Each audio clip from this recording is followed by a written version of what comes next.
Apa, oraingoan ikusiko ditugu errokarratuen ekuazioak. Pizka bat zaila da hau.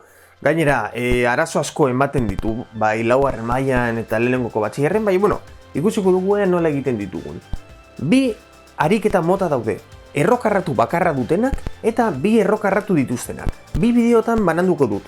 Kasu honetan ikusiko ditugu errokarratu bakarrekoak eta horrengo bideoan bi daudenean. Hau esan da, guazen ikusten.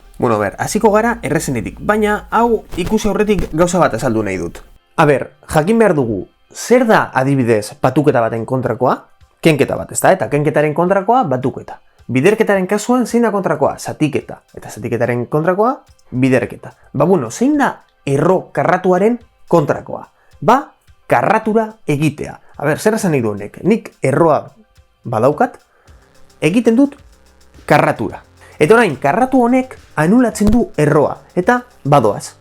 Gelditzen gara bakarrik barruko emaitzarekin. Esan duzu, horrela zer da magia? Orain ikusiko dugu. Zara makina bat editatzen, Beraz, orain esaldu dugun egingo dugu, eta da, alde biak karratura jarri, karratua, erroa birekin joango da, eta listo, x bardin bederatzi. Urrengoa, hemen, bardina, eskerrekoa karratura, eskumakoa karratura. Bi erroarekin badoa, orduan barrukoa usten dut, x, eta bigarren partea hemen zer egingo zenukete. Bederatzi, gehi, lau, x karratu, ezta? Karratu hau, honi eta honi. Ez egin hori, Hau da identitate nabarmen bat. Gogoratu, hauek dira identitate nabarmenak. Hau ez da erabiltzen erroen ekuazioetan, baina, por si acaso, hor jarri dizuet. Horrek dira identitateak eta aplikatu egin behar dira. Hau da lehenengoa.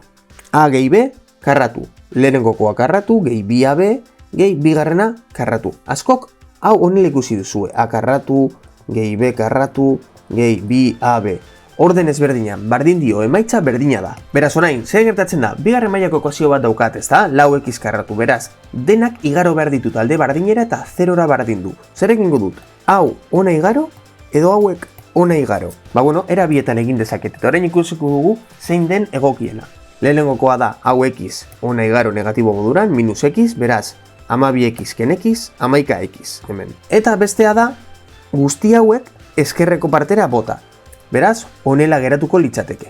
12x igarotzen da minus 12x moduan, eta honekin 11x, minus 11x. Pizka bat zailagoa da hau denak direlako negatiboak. Beraz, egiten duguna da denei ikurra aldatu. Horrela, lau x karratu denean negatiboa, ezta, x karratuak negatiboa duenean guk positibo jarriko dugu, eta beste guztiei aldatuko diegu ikurra. Hau ikusi duzu ekuazioen gaian. Orain, bigarren mailako ekuazioa kalkulatuko dugu, nola? Honela. Formula honekin, gogoratu, zein den bigarren mailako ekuazioaren formula. Ezin dut kalkulatu, erro barrukoak negatibo ematen duelako, baina horrela izango litzateke. Orain ikusiko ditugu adibide gehiago. Orain ikusi ditugun gauza guztietatik, garrantzitsuenak aipatuko ditut. Eta lehenengoa da, erro karratua jartzen kentzen dela. Bestea da, gehienetan, eta segurazki azterketan, biderketa nabarmen bat edo identitate nabarmen bat edo zuek deitzen diozuen modura A gehi B karratu bat agertuko dela, eta x karratua despejatzeko puntuan pentsatu behar duzuela zein igaro ze aldera. Hau esan da, egon lasai, ez bat dituzue adibide bi hauek ulertu, oraindik gehiago geratzen dira eta pizkanaka ikusiko ditugu. Egingo dugu ikusi dugun orain arte. Gauza da, ariketa hauek gero eta zailagoak egingo dira eta hau azterketa mailakoa da. Lehenengoko pausua da, erroa bakarrik utzi. Eta horrela egingo dugu, erroa alde batera eta bi bestera. Plus bi, igarotzen da, minus bi modura. Karratura alde biak, eta orain, eskerreko partean erantzun izango da barrukoa. Eta eskumako partean, identitate nabarmen bat. Kontuz honekin, bi x karratura, ez da bi x karratu edo lau x, da lau x karratu. Zetako karratua doa biari, eta x-ari. Orain, fijatu behar zarete, ze x karratu handiagoa lau, eta bat, ez da, hau handiagoa, beraz, danak eskerreko partera. Kalkulatzen dut, jarraian kalkulatu dut, eta listo, bigarren mailako ekuazioa egin. Hemen erakutsiko dizuet truko bat, bigarren mailako ekuazioa egiteko. X karratu beti izan behar da positiboa. Ez bada, denei aldatu ikurra. Honek negatiboa duenean, hau direktamente positibo izango da, eta hau bebai, Hau beti da positiboa, karratua duelako. Eta honek minus badauka, hau izango da plus. Ez baduzu horrela ikusten zuekekin pausuz pausu. Minus, minus sortzi, plus minus, erro, minus sortzi karratu, minus lau, bider A, bider C. Zati, bi, bidera. Nahi baduzue, egin horrela pausuz pausu. Nik esaten dut, hau negatiboa bada, bitu, minus eta minus, plus. Minus hau, beti izango da plus karratua duelako. Minus eta minus, plus. Buruz ikasten bat dituzue ikurrak, harinago joango zarete. Bale, kalkulatzen dugu, eta listo. Eta orain, bukatu da eriketa? Ez. Konprobatu behar ditugu, erantzunak ondo dauden edo ez. Nola? Hau ordezkatuz, x hauetan. Iru karratu, bederatzi. Bederatzi gehi zazpi, amasei. Erro amasei, lau. Lau gehi bi, sei. Hori alde batetik, iru, ordezkatu hemen. Bi bider iru, sei. Emaitza bera da? Bai, orduan iru erantzuna da. Bardin egiten baduzu honekin, nahi baduzu egin froga, emaitzak ez dizuen mongo. Beraz, tatzatu. Orain bai, bukatu darik eta beti konprobatu. Beste ariketa bat. Lasai, bale? Ez ikatu luzea delako. Egin orain arte ikusi duguna, erroa bakarrik utzi eta minus x beste aldera plus x. Dana karratura, eskerreko partean barrukoa da erantzuna eta eskuman identitate nabarmen bat. X karratu hau handiagoa da, hau baino ez da, orduan hauek eskerreko partera. Jarraian kalkulatu dut, zuek errepasatu badakizue, lau x, minus lau x, kenketa, eta bueno, guzti hori. Orain, bigarren mailako ekuazio bat egiten dut, eta listo, lehen esan dudana, fijatu ondo, bale? Hau beti da positiboa, honek ikur positiboa badu, hau izango da negatiboa, zetako da minus b, borduen minus plus iru, da minus iru. Jarraian jartzen dut, eta hemen minusa duelez honek, plus. Minusa duelez honek, plus. Horrela egiten baduzue, tita batean egin dituzue bigarren mailako ekuazioak. Kalkulatzen dugu, eta orain ordezkatu. Hauek ordezkatzen baditut hemen, emaitza ondo daude, kasu bietan. Minus bi ordezkatzen badut hemen, emango dut 0, orduan, minus bi da, plus bi. Ahi ez da. Bat ordezkatzen badut hemen, emango dit iru ken bat, plus bi. Ba, listo, erantzun biak daude ondo. Bueno, a ber, esan dut, ariketa hauek zailak dira, eta gero eta zailagoak egingo dira. Hurrengoko bideoak dira, lokura bat. Beraz, pentsatuko dugu, lehenengoko pausua, hau idatzi, bale? Lehenengoko pausua da erroa bakarrik ustea. Bigarren pausua, karratura. Gero, fijatu behar gara, identitate nabarmen bat dagoen edo ez. Kalkulatzen dugu, eta kalkulatu eta gero, fijatu, zein x karratu da handiagoa? Ba, handiagoa den lekora, igaro beste guztiak. Bigarren mailako ekuazio bat egin ikurretan ondo fijatu ondo ikurretan, eta emaitzak kalkulatu. Behin emaitzak kalkulatuta, konprobatu. Listo, hori da. Apuntatu eta errepikatu zuen buruari askotan. Ariketa gehiago egingo ditugu. Bueno, guazen ikustera, ber. Egon lasai, eta pizkanaka goaz. Hemen, lehenengoko pausua izango da MKT egitea. Jartzen dugu, lau da MKT, lau zati behekoa bidergoikoa, lau zati behekoa bidergoikoa, lau zati behekoa bidergoikoa. Eta egiten dugu. Izentzailea kendu, eta jarri. Orain, lehengo pausuan gaude erroa bakarrik utzi, eta karratura egin, baina gauza barrik bat gertatzen da hemen, eta da lau daukagula. Erroaren aurrean biderkatzen. Zer egingo dugu? Karratua laurekin eta karratua erroarekin. Beraz, 16. Erroa karratuarekin badua eta barruko emaitza geratuko da, eta hauek daude biderkatzen. Lasaiztako gero adibide gehiago ikusiko ditugu.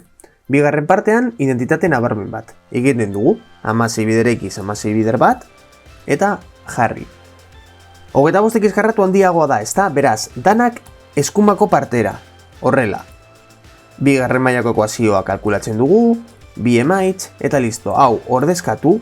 Beste truko bat, a ber, hauek, emaitza raro hauek normalean ez dira ondo egoten, bale? Egin froga, ez dira ondo egoten, baina hiru hori frogatu. 3 gehi bat, 4. Orduan erroaren emaitza da bi. Bi ken 3 minus bat. Eta honen emaitza da minus bat, beraz, emaitzonek balio du.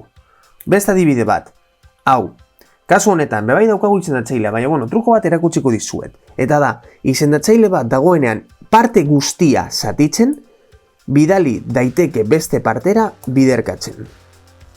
Baina egon behar da parte guztia zatitzen, Ez du balio egotea bat adibidez horrela, gehiru bardin x, eta bost hau biderkatu x-ekin. Ez, ezin da hori egin, bale? Egon behar da parte guztia zatitzen. Beraz, bidali 6 biderkatzen beste partera. 6 bider erro guztia, eta listo, orain. Erroa bakarrik daukagu, eta karratura. Karratuak 6rekin eta honekin. Tal cual. Beste gauza bat, egonadi, 36 zati lau, bederatzi bider zazpi, bederatzi bider bat. A ber, pauso hau zaila da. Segurazki zuek egingo duzu 36 bider zazpi eta 36 bider bat. Eta gero, denen MKT egin berriro, eta kalkulatu. Pausoa askoz luzeago egingo zaizue. Baina, emaitza, ondo kalkulatzen baduzue, emaitza ondo egongo da. 25x karratu handiagoa da, beraz danak eskumara, bigarren mailako ekuazioa, kalkulatu eta listo. Emaitzak ordezkatu eta ikusiko dugu 8 txartot dagoala. Eta listo. Horrela da, 5 ordezkatu eta ikusiko duzue, ondo dago. Bueno, a ber, justo hartu ditut liburuko ariketa zailenak. Vale? Zergaitik, azterketan ariketa hauek sartungo direlako. Jo naiz bideo osoan errezenetik zailenera, hauek izan dira zailenak. Normalean ariketak izaten dira nahiko errezak, de erroa bakarrik utzi, karratura jarri, identitatea, pin-pam, eta listo. Zatikiekin nahiko zailtzen da, ez da normala, baina sartu daiteke azterketan, beraz, egon adi, eta praktikatu asko. Orain, hurrengoko bideora joan baino erinago, nahi ditut ariketa berezi bi ikusi. Bueno, a ber, bereziak hauek dira, ez dira oso zailak. Gauza da, esan dut bideo honetan ikusiko ditugula bakarrik erro baten ekuazioak, eta hemen daude bi, bueno, da kasu berezia. Egingo dugu orain arte ikusi duguna, eta da, erroak bakarrik utzi, bat alde batera eta beste bestera, eta gainar honek, balio dit gauza barri bat azaltzeko, negatiboa.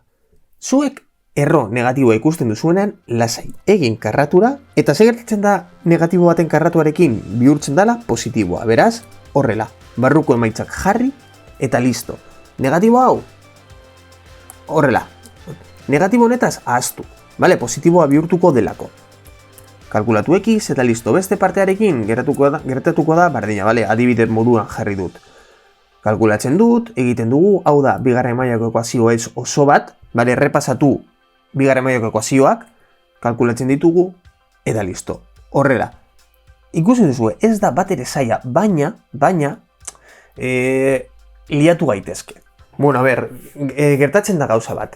Ariketa hauek egiten ditudanean, nik automatikoki egiten ditut. Ez da, kontzeptuak, igual ikasiago ditudalako, baina, karo, igual gehiago kostatzen da, zeu azkanean, nago azaltzen eta konturatzen naiz gauza pila bat daudela ikusteko. Zatiketak, minusa badu aurrean, karratuak nori afektatzen dion, gauza asko daude, baina, danak ikasi ditugu ja aurreko kurtso guztietan. Beraz, eman bueltak, praktikatu, egin ariketak, eta bertan, lasaitasunez hartu, zetako ez dira errazak. Hurrengo bideoko ariketak dira oso zailak, benetan oso zailak, eta ea nola ikusten ditugun. Eskerrik asko bideo hau ikustearren, lagunekin banandu, duzue bideo bardina erderaz, Hasi Akademia kanalean. Eskerrik asko, agur!